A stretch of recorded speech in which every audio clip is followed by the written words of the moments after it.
All right, now pleased to be joined by Overtime Elite head coach Dave Lato.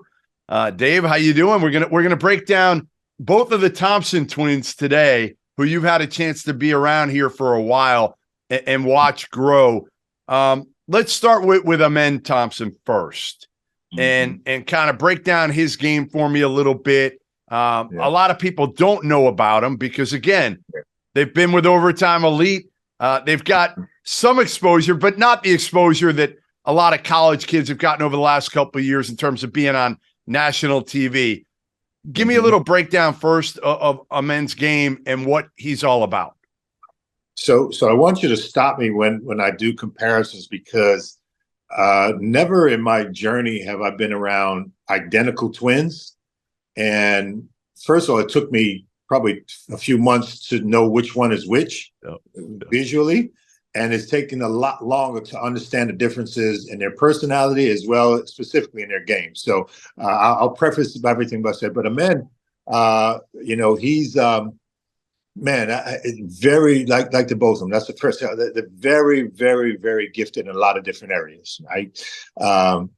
Personality plus, excellent young man. Polite, humility, all those kind of things that you want to check the boxes off about what kind of character you're getting. I've heard they're off the charts, Dave. Like, people tell me they are like, and you've coached a lot of players in your career of coaching in college and now in G League and Overtime Elite. I mean, these kids, where would you kind of put them in terms of character? So I said this, and again, analogies are, I used to say about Ray Allen, and he's totally different personality, that he was born under a star, right? And you see now in who he is, how he represents himself as an individual, never mind just being a Hall of Famer. And so I use the same analogy for a different reason, that they're gifted. They're gifted in so many. They're gifted with a lot of self-confidence, but a tremendous amount of humility as well. And they balance it very, very well.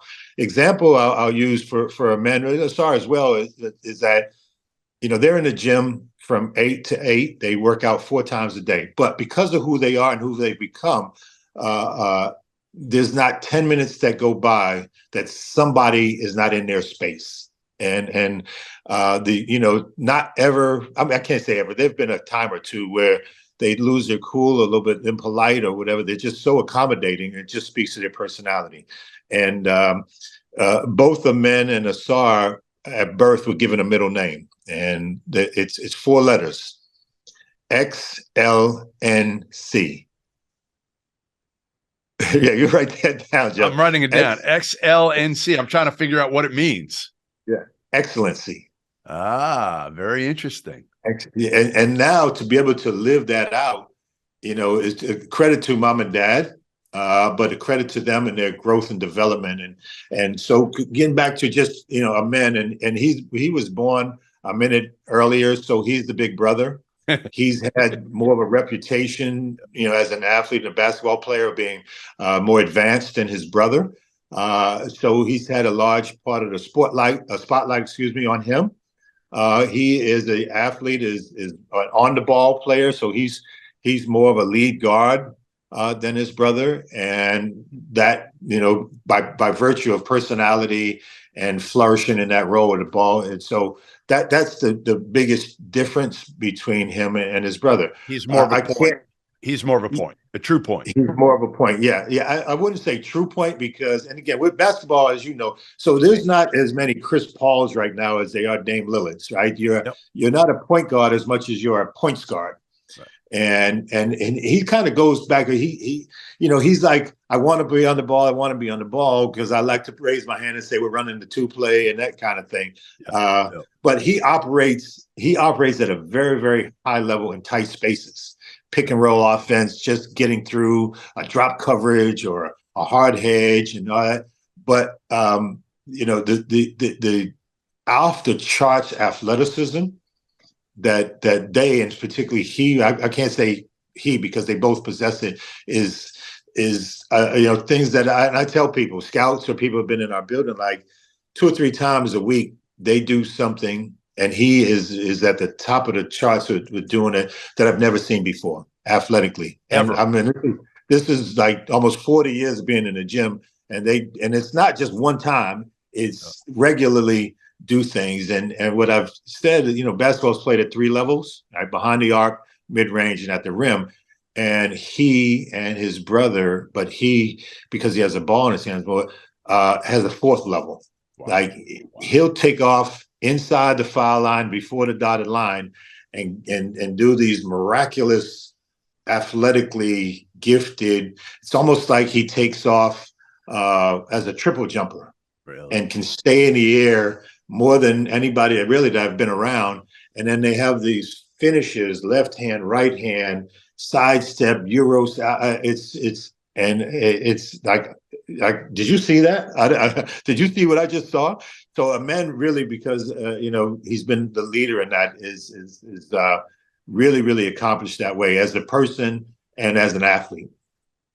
Defensively, I've heard they're both very good.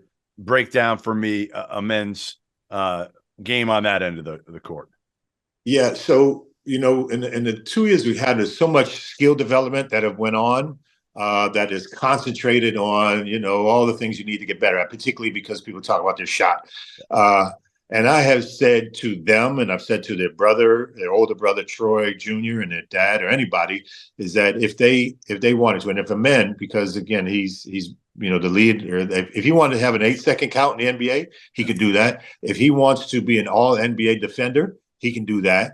Like everybody else, the weak side is work, especially when you get to 2.9 in the NBA, just learning that. But what a very quick twitch muscle 5'10" point guard possesses, he can at 6'7.5".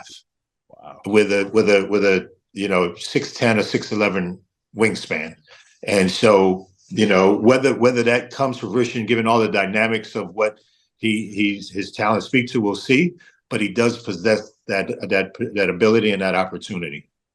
Court vision, Dave. I'm just going to go through some of the things here as we, the key factors that people will want to talk about when they draft him. Number one, and then the fans are going to want to see with him down the road as a leadish guard. Yeah. He'll have it like, oh, I didn't see that play. You know how you say about a guy with great court vision, and be in the middle of the floor, and then all of a sudden, the cross body right hand, one-handed to the left hand corner, to the left side corner three, or the same way, the opposite way. He can do that. He'll see a big guy. Yeah, it's not with the same regularity as a born to play the position point guard. He's not that, but he has that as a part of his arsenal. So it's really unique. Is he flashy? Is he a very flashy player, or?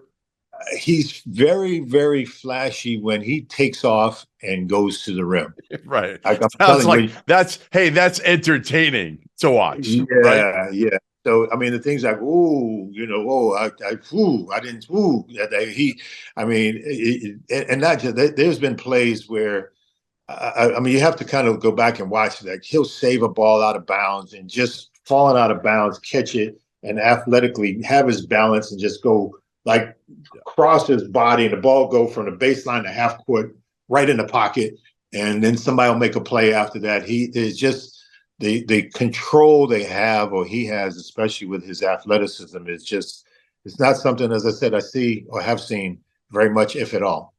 Our partner for today's episode is Athletic Greens. I started taking AG1 during the college basketball season, and I loved the impact that it had on my energy levels. I'm a big coffee in the morning guy, but by the time that the afternoon would hit, I needed another boost. AG1 helped me tremendously, especially on those days when I didn't want to get up off the couch and go hit the gym. Their tagline is AG1 is comprehensive health and the power of habit in one. And man, that could not be more true. It's nearly impossible to eat and drink in a healthy manner in the month of February and the month of March when you are in my business. And AG1 was exactly the supplement that I needed to improve my gut health and cover my nutritional basis for the day. I've continued that into April. I've continued that into May, and I'm going to continue that the rest of the summer. All I have to do is mix a scoop of AG1 with some water, or maybe add it into a smoothie, and I'm ready to go. Do it after lunch, and you'll be ready to go for the rest of the day. If a comprehensive solution is what you need from your supplement routine,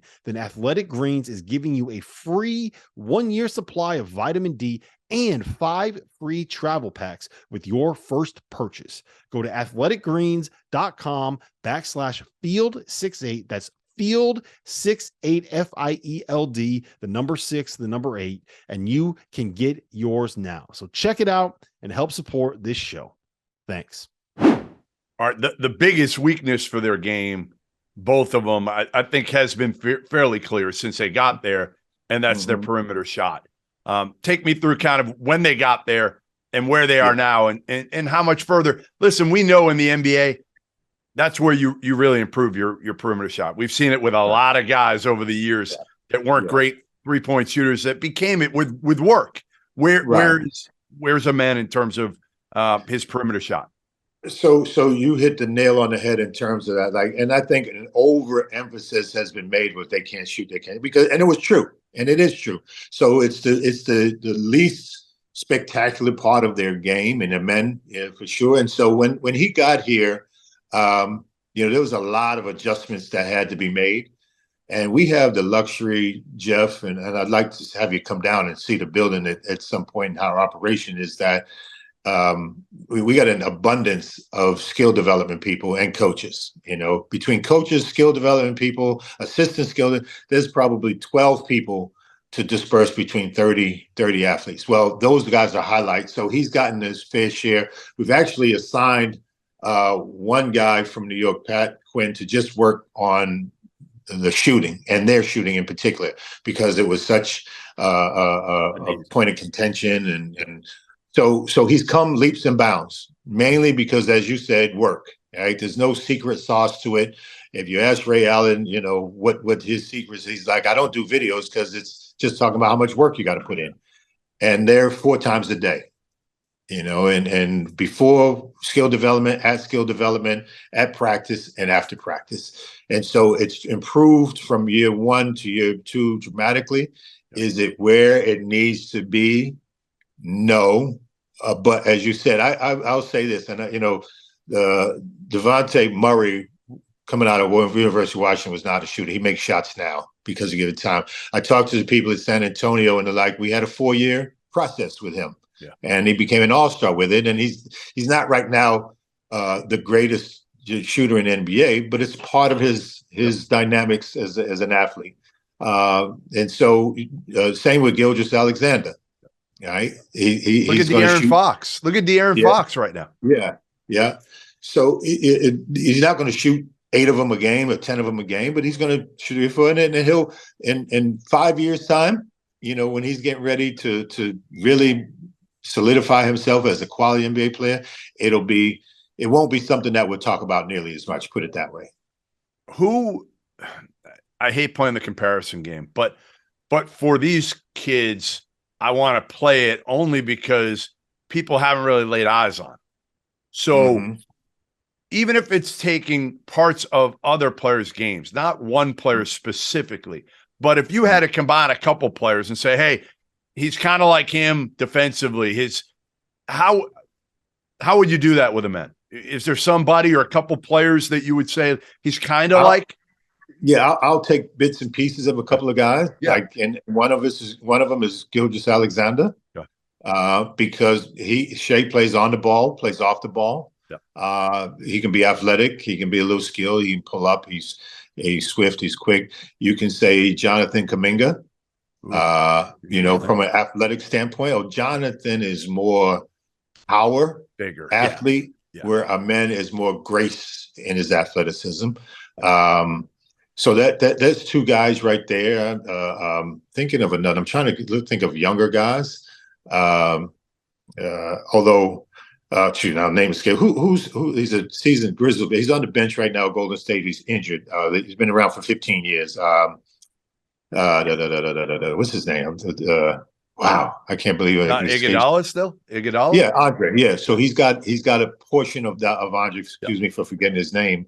As part of his game as well, and even the evolution. If you remember Iguodala when he came out, he was athlete personified. Couldn't shoot, and over time, he's a respectable shooter, but still, will use his athleticism. I won't make a comparison like a Vince Carter because Vince Carter was so spectacular in his power athleticism. But we're talking about that kind of category, not just for athleticism, but for style as well. Give me a great story about him before we move on. Me, one of the things I love about especially seeing these kids at a young age, and for you working with these kids at a young age must be kind of cool for you to see their development, not just on the court, but off the court. Is there something, a story about that would kind of, you'll always either remember or something that would kind of give people a little bit more insight into him? Yeah.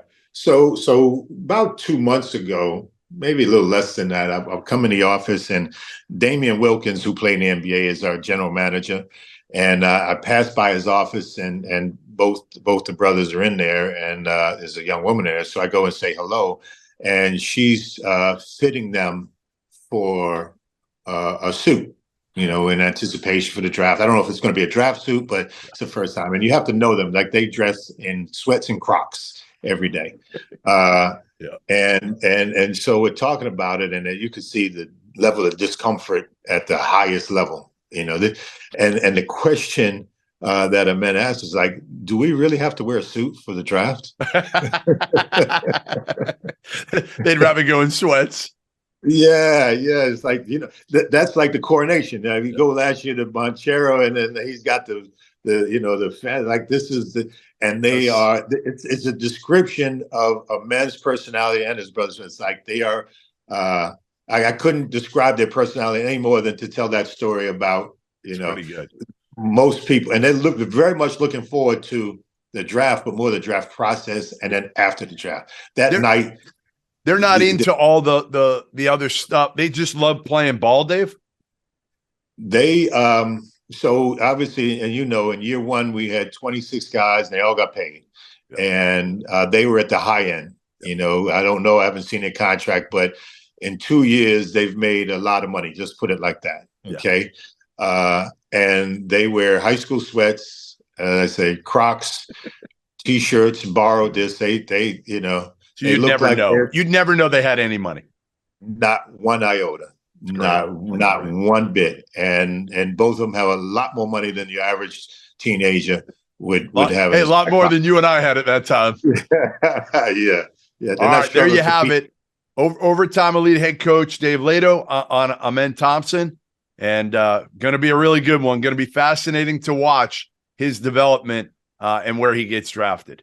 Thank you for watching the Field of 68. If you've enjoyed what you've seen here, hit that like button, share this link with your friends, or check out the description for some other places that you can consume Field of 68 content.